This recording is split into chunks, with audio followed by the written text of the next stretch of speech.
জামালপুরের দেওয়ানগঞ্জে মৃত গরু জবাই করে বাজারে বিক্রির চেষ্টার অভিযোগে চাঞ্চল্যের সৃষ্টি হয়েছে। ঘটনাটি ঘটেছে দেওয়ানগঞ্জ উপজেলার চর আমখাওয়া ইউনিয়নের মৌলভীরচর টুক্কার চর। এ ঘটনায় জড়িতদের দৃষ্টান্তমূলক শাস্তি দাবি জানিয়েছেন এলাকাবাসী। স্থানীয় সূত্রে জানা যায়, মৌলভীরচর বাজারে তারা কসাই নামে এক ব্যবসায়ী মৃত গরু জবাই করে সেই মাংস বাজারে বিক্রির চেষ্টা করেন। বিষয়টি বাজারের লোকজন নজরে এলে অভিযুক্ত তারা মিয়া দ্রুত ঘটনাস্থল থেকে পালিয়ে যান। সেই তারা কসাইয়ের বাড়ি চর আমখাওয়া ইউনিয়নের। খবর পেয়ে চর আমখাওয়া ইউনিয়নের চেয়ারম্যান জিয়াউল হক জিয়া ঘটনাস্থলে উপস্থিত হন। পরে চৌকিদারের মাধ্যমে জবাইকৃত গরুর মাংস মাটিতে পুঁতে ফেলা হয়। পবিত্র মাহে রমজানে এমন ঘটনায় এলাকায় চরম উত্তেজনা বিরাজ করেছে। সচেতন মহল বলেছে, এ ধরনের কর্মকাণ্ড রোধে কঠোর নজরদারি ও দৃষ্টান্তমূলক শাস্তি নিশ্চিত করা জরুরি। ওরা গরু জবকেরা কি করে, গরুর মাংসের মধ্যে পানি মারে প্লাস গরু জবকেরা রক্ত পলিথিনের মধ্যে জমা রাখা ওই গরু জবকেরা মাংস আনার পরে ওই রক্ত মাংসের সাথে মিক্সার করার পরে ওদের সাথে আমাদের কয়েকদিন তর্ক হয়েছে যে এইভাবে জব করা যাবে না, মাংস কত বেচো দাম কত দামে বেচো ওটা দুঃখ নেই, কিন্তু এইভাবে রক্ত বিষণ যাবে না। পরে এইভাবে কথা বলার পরে ওই অবস্থায় আছে। আজকে আবার শুনলাম বারা গরু জব করছে। আর যে হুজুরে তো জব করাইছে, হুজুরে বলছে যে গরু তো নড়ে না, কত জব করো হুজুর জানাইছে। তারাই এবার ফজরের নামাজ পড়ানোর সময় তার জোর করে আইনা গরুটা জব করেছে।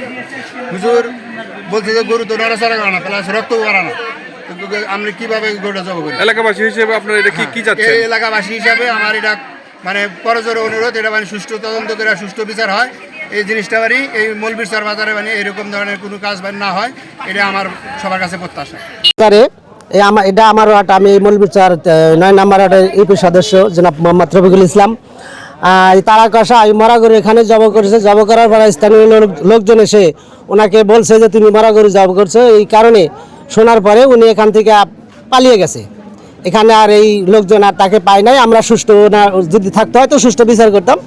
আমরা ওনাকে পাই নাই বলে আমরা এই বিচারটা সমাধান করতে পারি না। এই বিচারটা আইনের আওতায় চলে যেতেছে। সামাজিকভাবে আমাদের যে এই মৌলভীরচরে বাজার ব্যবসায়ী যে সমিতি রয়েছে তার সভাপতিতে আমরা আলোচনা সাপেক্ষে আমাদের যে দেওয়ানগঞ্জের উপজেলা নির্বাহী অফিসার আমি তার স্যারের সঙ্গে আমি কথা বলেছি। আমাদের যে প্রাণী সম্পদ ডক্টর মিজানুর রহমান, তার সঙ্গে আমরা কথা বলেছি। কিন্তু এখানে আসলেই তো মূল যে কসাই সে কিন্তু তারা মিয়া, সে কিন্তু এখানে তাকে পাওয়া যায়নি। না পাওয়া যাওয়ার কারণে আমাদের যে একটা ভ্রাম্যমাণ আদালত তারাও কিন্তু এটা করতে পারে নাই। আমরা এখানে ব্যবসায়ী থেকে শুরু করে সকল যারা সুদীজন থেকে শুরু করে আমাদের যারা যুব সমাজ রয়েছিল তাদের সঙ্গে আমাদের সে এই চর আমখাওয়া ইউনিয়নে আর কসাই ব্যবসা সে আর করতে পারবে না। আমরা তাকে আর করতে দেবও না, কারণ এই মাহে রমজান মাস, পবিত্র মাসে সে যে কাজ করছে তাকে আসলে ফাঁসি দেওয়া উচিত। যে এই মাসে পবিত্র মাসে যে কাজটা করেছে, আমরা কিন্তু তাকে না পাওয়ার কারণে আমরা বিচার কার্যক্রম কোনো আইনানুগভাবে আমাদের যে সানন্দবাড়ির যে তদন্ত কেন্দ্র রয়েছে আমরা তার বিরুদ্ধে অভিযোগ দায়ের করতেছি।